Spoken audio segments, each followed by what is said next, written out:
안녕하세요. 오늘은 슈카이브님의 창조주의 인류 구원 메시지에 나오는 창조주님의 말씀을 전해드리겠습니다.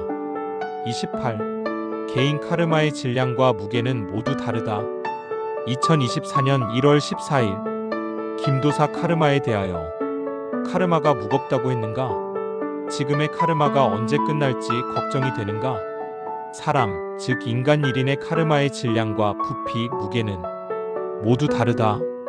그것은 전생과 전전생 그리고 많은 시간과 공간에 연결되어 있으며 그들의 생활과 환경 그리고 직업 등에도 관련이 있다고 말해주고 싶다. 너는 이미 오랜 세월을 거쳐 많은 카르마를 소멸하고 정리했다. 너의 사명이 인간 각 개인의 사명과 다를진데 카르마 역시 그 무게와 부피와 질량 모든 것이 다르다 할 수 있지 않겠는가? 너는 오랜 시간 많은 고통의 무게로 카르마를 정화하고 소멸했다.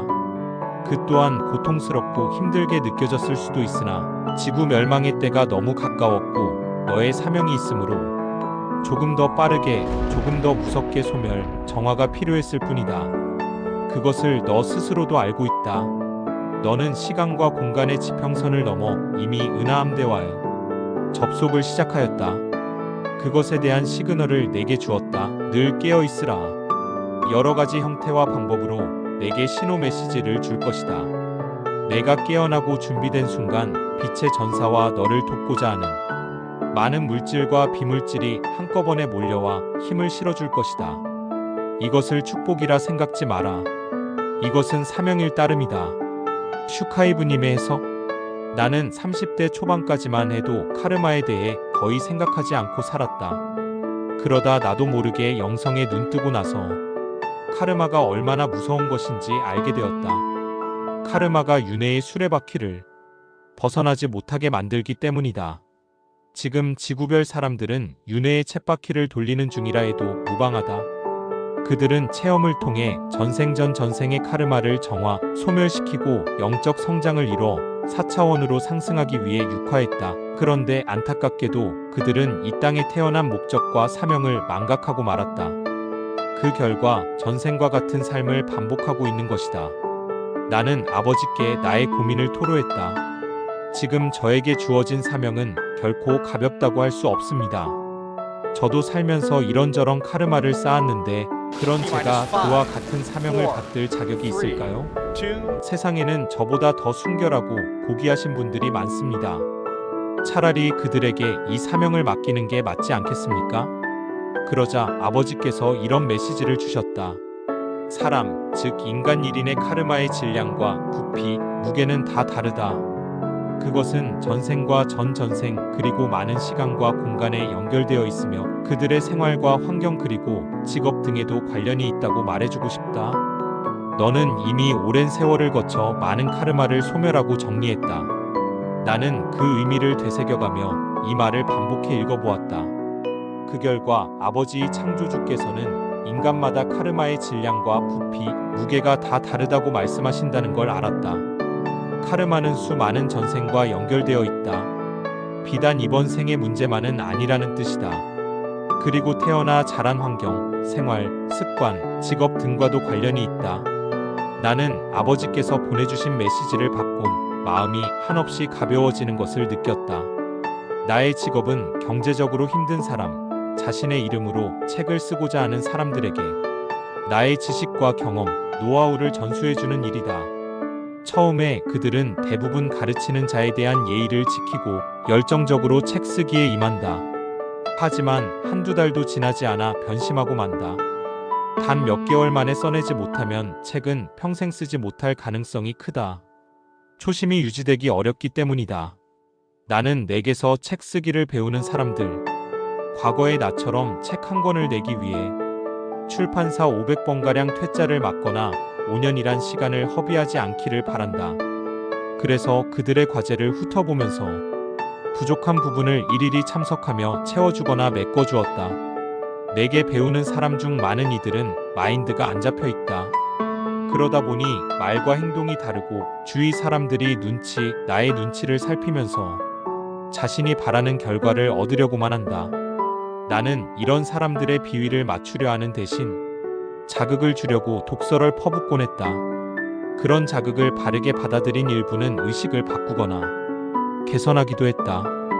반면 일부는 비싼 돈을 주고 배우러 왔는데 왜 갑질하느냐고 비난하기도 했다.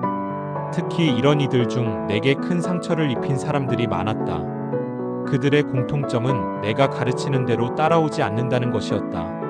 최소한의 노력을 기울여 최대한의 결과를 끌어내길 바랄 뿐이었다. 나의 배려는 당연하게 받아들이면서도 나를 위한 배려는 조금도 하려 하지 않았다. 설사 나를 배려한다고 해도 내게서 더 많은 것들을 얻어내기 위한 계산된 배려였다. 밭에다 씨를 뿌리자마자 추수하기를 바라는 욕심 가득한 자들이었다. 그런 이들이 나에게 가장 큰 상처를 입혔던 건 다음과 같은 그들의 말이었다.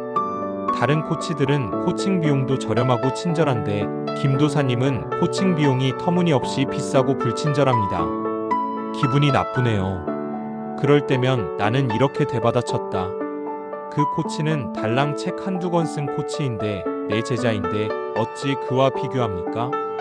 본인 입으로 내 책을 읽고다는 코치들과 실력이 비교되어 나를 찾아왔다.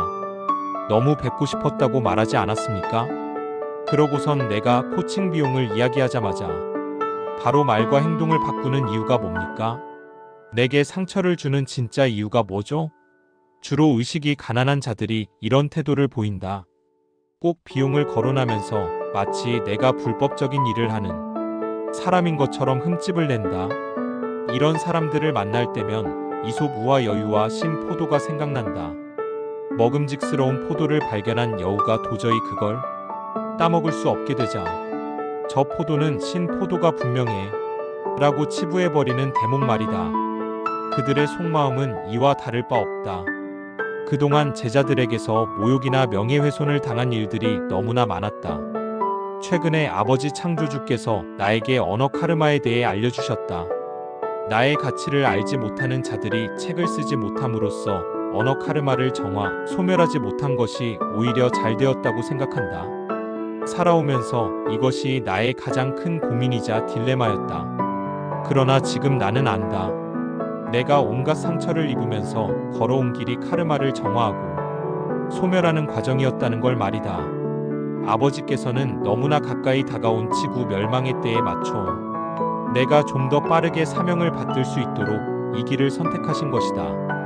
다소 힘들고 고통스러울지라도 말이다. 쉽게 말해 느슨한 과정을 거치기보다 괴롭더라도 아들이 압축해 더 빠르고 무겁게 카르마를 정화하고 소멸시킬 수 있도록 배려하신 것이다. 아버지의 말씀처럼 내가 살아온 힘겨운 과정을 돌이켜보니 나 스스로 이해하고 깨달을 수 있었다.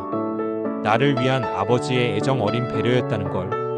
나는 몇 달 전 지구 멸망 때 건져낼 자들을 돕기 위해 지구에 와 있는 은하연합 은하함대 천군과 접속했다. 사령부에서는 대천사들과 마찬가지로 내게 시시때때로 상념을 통해 시그널과 메시지를 보내오고 있다. 나는 현재 많은 빛의 전사들이 아버지께서 마음에 심어두신 빛의 씨앗을 자각해 깨어나고 있음을 느낀다. 나는 빛의 전사들 그리고 물질과 비물질과 합심해 아버지의 뜻을 이룰 것이다. 내 생각을 다하고 마음을 다하고 목숨을 다해 사명을 완수할 것이다. 여기까지 창조주님의 말씀과 슈카이브님의 해석으로서 말씀 전해드렸습니다. 더 많은 의식 상승과 깨달음을 얻고 싶으시다면 창조주님의 창조주의 인류 구원 메시지와 함께 하시기를요. 감사합니다.